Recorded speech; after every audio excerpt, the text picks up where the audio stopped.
Hi friends, I hope you're doing well. Today I'm so excited because I'm just sitting down to film a classic makeup tutorial using products that I just love. Like these are the things that I feel like are all I ever need. You know what I mean? I don't know. I've just been craving like a classic sit down like tutorial, no reviews, no nothing, just like me enjoying makeup. I feel like that's how I started my channel originally. And that's just what the world of YouTube was at the time, was just like a pink smoky eye or date night looks. And like, I feel like those types of videos don't do as well as they used to, but like that's the vibe that I love. So that's what I'm inspired by today. We're gonna do eyes first, and I'm gonna start with my eyeshadow primer. This is my Pat Mcgrath primer. My all-time favorite one is the NARS Tinted, but I've been using this one, which I do like this one. It just doesn't have a tint. And I prefer a tint, I feel like. So I'm gonna put this all over. I did do my brows off camera. I did like the old school fill in your brows and then carve them out with concealer. I just miss those days a little bit, you know? When I really took my time in every detail of every piece of my makeup look. I'm just feeling like really indulging in some classic products here. Okay, we're gonna start off with one of my favorite palettes right now. You guys already know the Makeup by Mario Ethereal Eyes. This is limited edition, but it's back apparently, at least for a little bit. I'm gonna mix these two shades to start. I need a little bit of a lighter transition shade before hopping into the main palette that I wanna use, which is a Pat Mcgrath palette. It's just been a long time since I've used a Pat Mcgrath palette and I deserve to use it. I don't know. I really feel like doing a glittery eye, and I feel like her palettes really lend themselves to looks like that. So I'm just using this to create that initial base because the palette I want to use does not have a color light enough for my preference. So we're kind of palette hopping a little bit today. All right. I wanted to use my Sunlit Seduction palette from Pat Mcgrath. This is my newest Pat Mcgrath palette, and I'm craving using it. So I'm gonna take this pink shade right here, which is usually what I use for like a transition, but today I wanna use it as more of like the defining color on this outer edge of the eye. For some reason, I am feeling like doing a rosy toned look. Don't ask me why. Normally in fall, I'm all about the browns and the toasted nudes and things like that, but I'm craving a classic like pinky gold.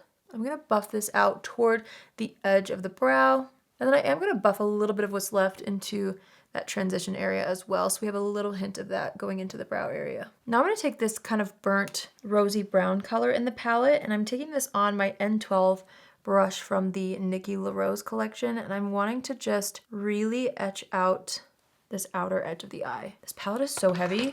I have a really hard time holding it while doing my makeup, so I'm switching to a mirror. I'm really wanting to create like some nice definition along the lash line and into the crease. And this isn't gonna look perfect right now. I'm just kind of laying down the product and then I'll buff it out in just a second.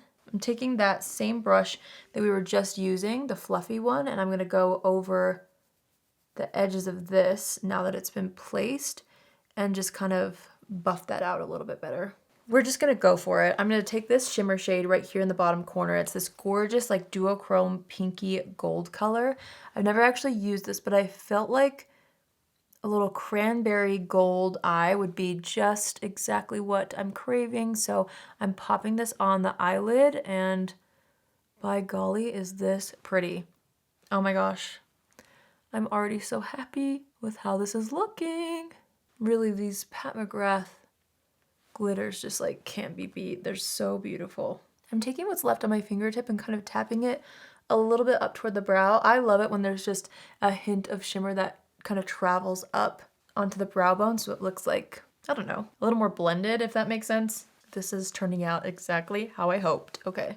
I feel like this look actually needs eyeliner, even though that's not always my go-to. I'm gonna take this Makeup by Mario pencil in the shade Perfect Brown and just add some more dimension right up against that lash line. Now I'm gonna take my Tower 28 mascara. I feel like I need to open a new bottle of this, and luckily they recently sent me one. This is one of my current favorite mascaras. It's so beautiful. I'm gonna really go in with this, focusing most of the product on the outer edge of that top lash. Okay, now I'm taking a makeup wipe and just cleaning up the fallout and also creating a little bit more shape in that outer edge.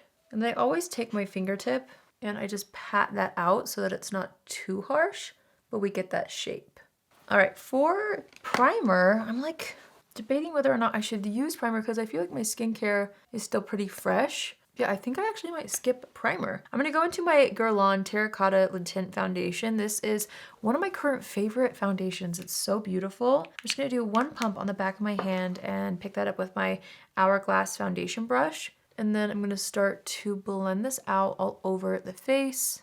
I just love the coverage that this gives, but it's so thin and really lightweight, but also like long lasting, which I love. So it just kind of checks off all the boxes for me. Not too matte, not too dewy. It's such a beautiful foundation.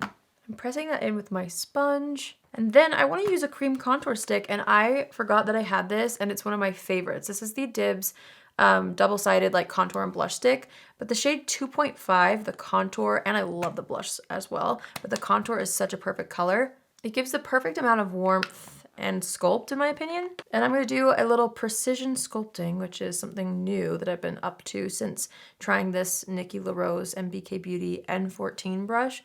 It's like perfect for doing a really precise placement of your contour. So I'm just buffing and blending this all around the areas that I want a little more shape and structure. And now I'm going to go into concealer. I'm actually going to put some on the back of my hand. I normally like dollop it onto the face, but I kind of want to switch things up today. I am obsessed with the N16 brush from that same Nikki BK Beauty collection. Did I already say this is the Natasha Denona concealer?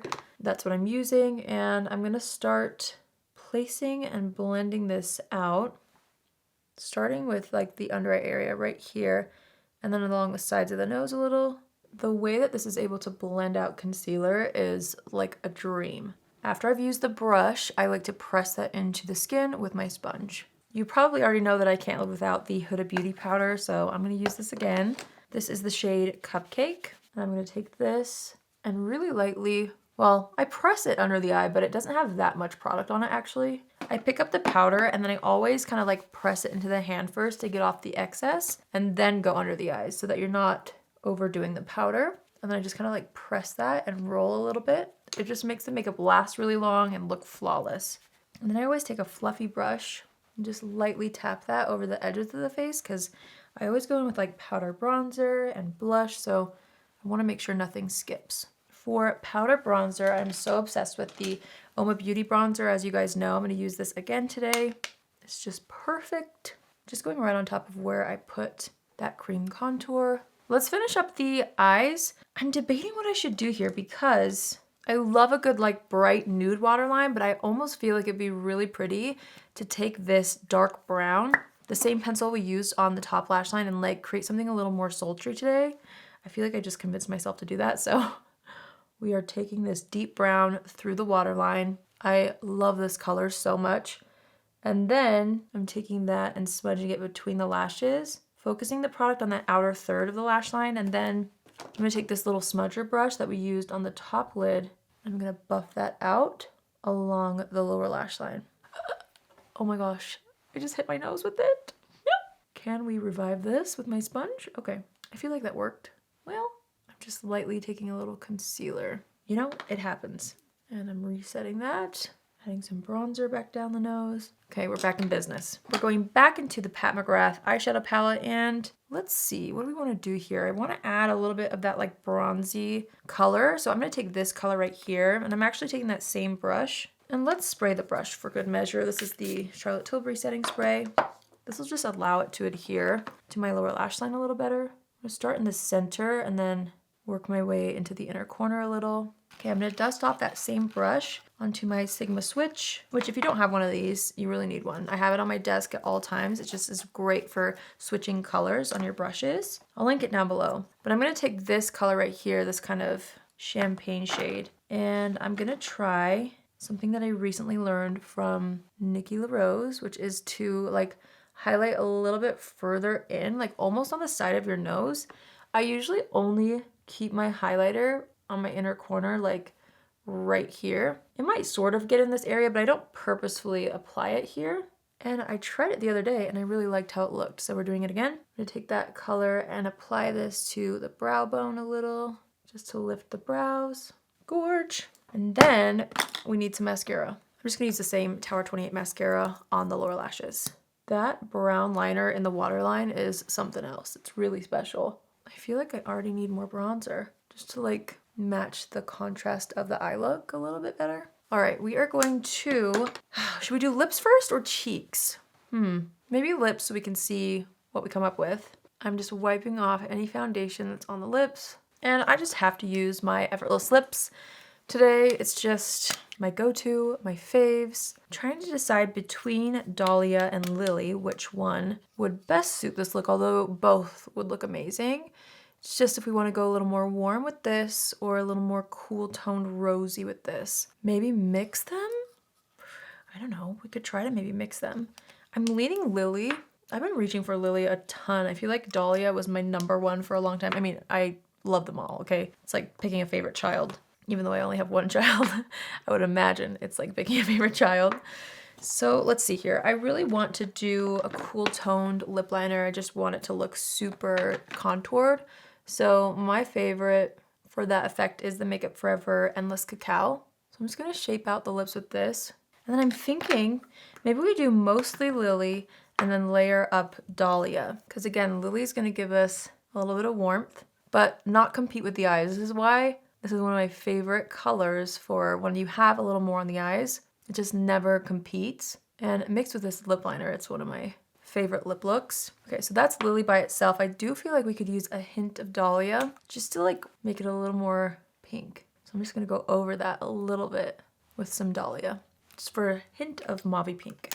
Okay, for cheeks, we might have to make a little concoction here. I really love, you guys know, these Bobbi Brown blushes. I want to make sure it's not too intense. That's why I'm thinking I might stick to just this one. Let's see how this looks. This is powder pink. It's like peachy, pinky color. And I'm going to take that on the bottom of my sponge and tap it onto the back of my hand first. And then I'm going to smile and apply that to the cheeks. Oh yeah, this is like the perfect color for this look because I feel like I'm getting just the right amount of warmth, but it's not competing with the eyes or the lips. It's just complementing everything. Plus, I love like the balmy finish that this gives. I rarely wear highlighter when I wear this blush, and it blends out beautifully on top of powders, which is like the best. Okay, I love that. Let's see, let's assess the situation. Do we feel like we need highlight? I almost feel like we don't. I actually did my brow gel first. I'm trying like new things. Makeup by Kellyanne always does that, and a lot of other people, but I'm in such a habit, especially with my brows, so I wanted to try that today. So the brow gel is already in. Let's see, is there anything else I want to add, subtract? I actually think I could take a little bit of a fluffy brush and just go into a little bit of these two right here. I just want a little bit more of a soft line. Not too much because I do actually really like the kind of precision there, but I want just this little hint of like blendedness, I guess. Is that a word?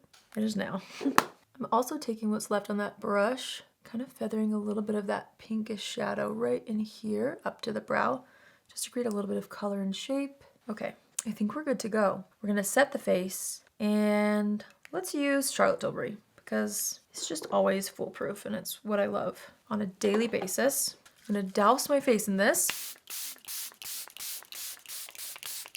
Ta-da! And then let that kind of dry halfway. The amount of setting spray I've probably inhaled in my life, I don't even want to know actually. It's probably an appalling amount. I try not to breathe it in, but like I just douse my face in so much of it that it's hard not to. The things we do for beauty. I'm just pressing that into the skin. You can see how it just melts the powders in place. And then also when you press it in, I feel like it helps the setting spray be pushed into the makeup a little bit more, and so it lasts longer and looks more natural. All right, you guys, that completes this look. This is exactly what I was hoping to feel like at the end of this video. I just wanted to do like a classic tutorial feeling kind of a video where the end result is just something pretty and classic with a little bit of glam. This is exactly what I wanted out of this video. So I'm really, really happy with how this turned out. If you can't tell, I hope you guys enjoyed this video. I hope it inspires you to just like lay out some of your favorite makeup products and just play. Like, it's really rare that we get to do that, at least for me. Even though this is my job, I feel like I'm always reviewing things and doing very like specific style videos, so it's really nice for even me to just sit down and play, even if I'm filming it. It's therapeutic for me. I absolutely love it. So thanks for watching. I hope you guys enjoyed today's video. Let me know what you guys think about this look, and if any of you are inspired and recreate something similar, tag me. Be sure to let me know over on Instagram. I love you all so much. Thanks for always creating such a safe space for me to do what I love. I'm so thankful. And yeah, I hope you all have a great day wherever you are, and I will see you in my next video. Love you.